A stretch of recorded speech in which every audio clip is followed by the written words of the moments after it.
Hello student, आज हम advance engineering mathematics के यूनिट नंबर 3 में लेक्चर नंबर 17 में पढ़ेंगे कुर्तोसिस ऑफ नॉर्मल कर्व। तो kurtosis, what is the kurtosis? First of all, kurtosis gives an idea about the convexity of the curve. जो kurtosis होता है एक आइडिया देता है कर्व की कन्वेक्सिटी के बारे में।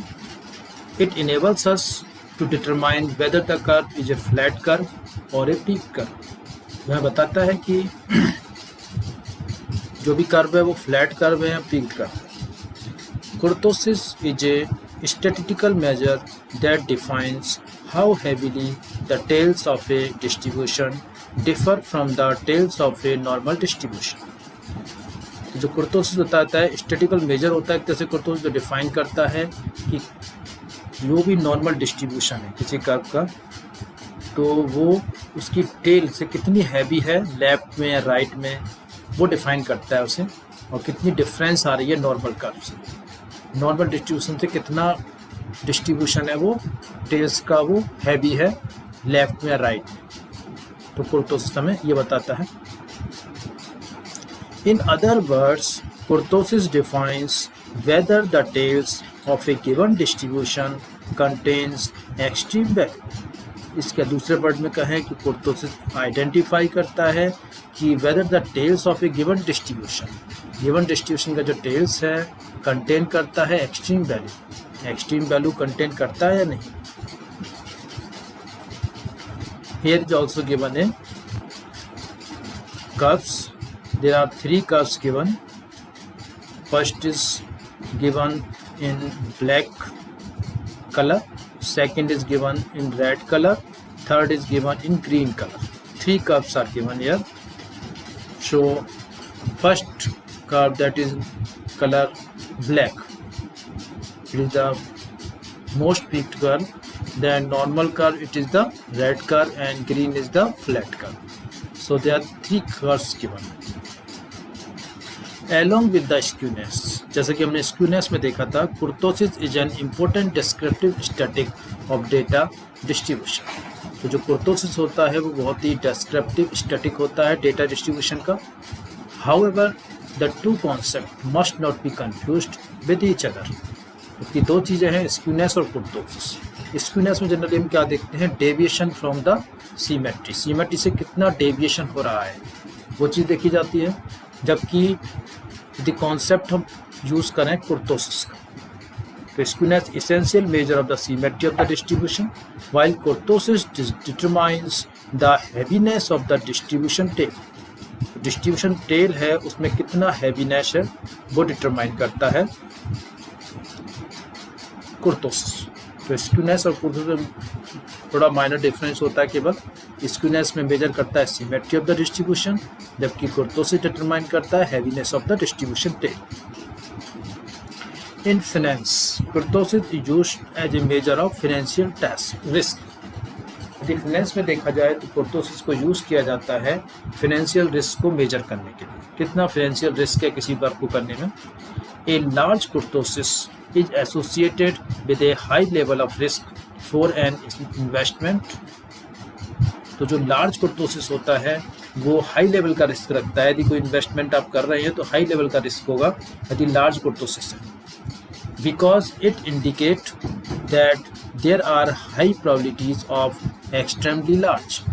इसमें बताया जाता है, इंडिकेट करता है कि इसमें हाई प्रोबेबिलिटी होगी ज़्यादा एक्सट्रीमली होने की, एंड एक्सट्रीमली स्मॉल रिटर्न्स, यानी इसमें इन्वेस्टमेंट आपको हाई करना पड़ेगा, लार्ज करना पड़ेगा, लेकिन रिटर्न्स होगा वो स्मॉल होगा। On the other hands, A small kurtosis signals A moderate level of risk. जबकि जो दूसरी ओर देखा जाए तो स्मॉल जो कुर्तोसिस होता है, सिग्नल्स होते हैं स्मॉल कुर्तोसिस के, वो मॉडरेट लेवल पे रिस्क को बताते हैं, यानी आप मीडियम लेवल के रिस्क को बताते हैं।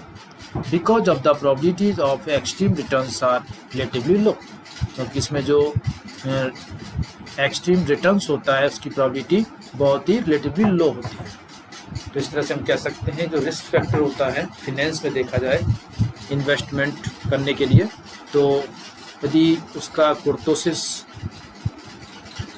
लार्ज है तो उसमें जो रिस्क फैक्टर होगा वो हाई लेवल का होगा, और यदि उसमें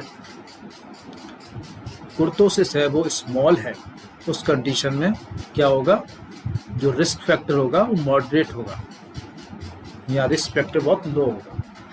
इस तरह से हम इसे फिनेंस में यूज कर सकते हैं। What is excess kurtosis? An excess kurtosis is a metric that compares the kurtosis of a distribution against the kurtosis of a normal distribution. एक एक्सेस कुर्तोसिस होता है जो कंपेयर करता है kurtosis of the distribution against the kurtosis of normal distribution से, कि normal distribution से जो कुर्तोसिस है वो कितना अधिक है कितना कम है। The kurtosis of a normal distribution equal 3, जो कुर्तोसिस होता है नॉर्मल डिस्ट्रीब्यूशन का उसको इक्वल 3 के इक्वल होता है। Therefore the excess kurtosis is found using the formula below. इसलिए एक्सेस कुर्तोसिस को इस फॉर्मूले से डिफाइन किया जाता है। Excess kurtosis equals to kurtosis minus 3। जितना कुर्तोसिस होगा उसमें से -3 माइनस करेंगे, 3 माइनस करेंगे, जिससे एक्सेस कुर्तोसिस निकल जाएगा। कम है या ज़्यादा है वो निकल जाए, जिससे हम रिस्क फैक्टर भी निकाल सकते हैं। Types of kurtosis. The types of kurtosis are determined by the excess kurtosis of a particular distribution. तो टाइप ऑफ कुर्तोसिस को डिटरमाइन किया जाता है एक्सेस कुर्तोसिस से, जो पार्टिकुलर डिस्ट्रीब्यूशन के लिए होता है। The excess kurtosis can take positive और negative values as well as close to 0। जो एक्सेस कुर्तोसिस होती है उसमें जो वैल्यूज होती हैं तो पॉजिटिव होती है, नेगेटिव होती है या फिर 0 के क्लोज होती है। 3 तरह के इसमें हो सकता है एक्सेस कुर्तोसिस। सबसे पहले mesokurtic. Data that follows a mesokurtic distribution shows an excess kurtosis of a 0 और क्लोज टू 0। तो जो डाटा फॉलो करता है मीसोकुर्तिक डिस्ट्रीब्यूशन को वो बताता है कि एक्सेस कुर्तोसिस और 0 और क्लोज टू 0। तो एक्सेस कुर्तोसिस होगा या तो 0 होगा या क्लोज टू 0 होगा। This means that if the data follows A normal distribution, इसका मतलब ये होगा कि डाटा नॉर्मल डिस्ट्रीब्यूशन को फॉलो करता है। It follows a mesokurtic distribution, तो हम कहते हैं कि ये मीसोकुर्तिक डिस्ट्रीब्यूशन को फॉलो करता है। इसका एक कर्व बताया गया है मीसोकुर्तिक के लिए, जो कि नॉर्मल कर्व की तरह होता है। नॉर्मल कर्व होता है उसी की तरह होता है ये मीसोकुर्तिक का कर्व, जिसे हम नॉर्मल कर्व कहते हैं। सेकंड है leptokurtic. Leptokurtic indicate a positive excess kurtosis. Kurtosis में यदि पॉजिटिव एक्सेस होता है तो हम क्या कहते हैं, उसे लेप्टोकुर्तिक कहते हैं। The leptokurtic distribution shows heavy tail on either side, indicating large outliers. जो लेप्टोकुर्तिक होता है बताता है कि जो टेल्स होती है बहुत हैवी होती है दोनों साइड में, इंडिकेटिंग लार्ज आउटलायर्स, और इसे इंडिकेट करता है कि बहुत लार्ज आउटलायर हो रहा है। In finance a leptokurtic distribution shows the investment return may be prone to extreme value on either side. Leptokurtic distribution ये शो करता है जो इन्वेस्टमेंट का रिटर्न है may be prone to extreme value on either side, दोनों side में extreme value आ सकती है। Therefore an investment whose returns follow a leptokurtic distribution is considered to be risky. तो इस तरह का जो लेप्टोकुर्टिक डिस्ट्रीब्यूशन होता है वो कंसीडर किया जाता है कि बहुत ही रिस्की होता है। ये लेप्टोकुर्तिक बताया गया, इसमें पीक्ड कर्व होता है एकदम बिल्कुल। लेप्टोकुर्तिक कर्व कहते हैं या इसे क्या कहते हैं, पीक्ड कर्व कहते हैं। लास्ट है platykurtic. A platykurtic distribution shows a negative excess kurtosis. तो प्लेटिकुर्तिक डिस्ट्रीब्यूशन बताता है कि नेगेटिव एक्सेस होता है कुर्तोसिस में।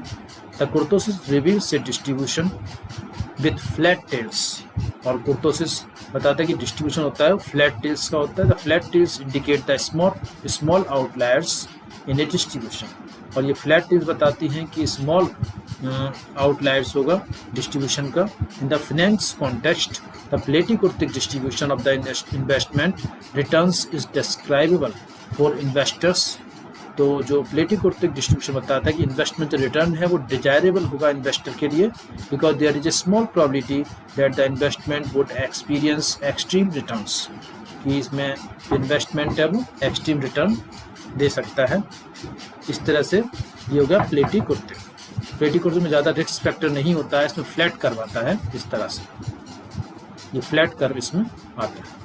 तो इस तरह से हमने आज के लेक्चर में सीखा कि कुर्तोसिस ऑफ नॉर्मल कर्व क्या होता है, जिसे हम कॉन्वेक्सिटी ऑफ द कर्व भी कह सकते हैं। इसमें 3 तरह के कर्व बताए थे हमने।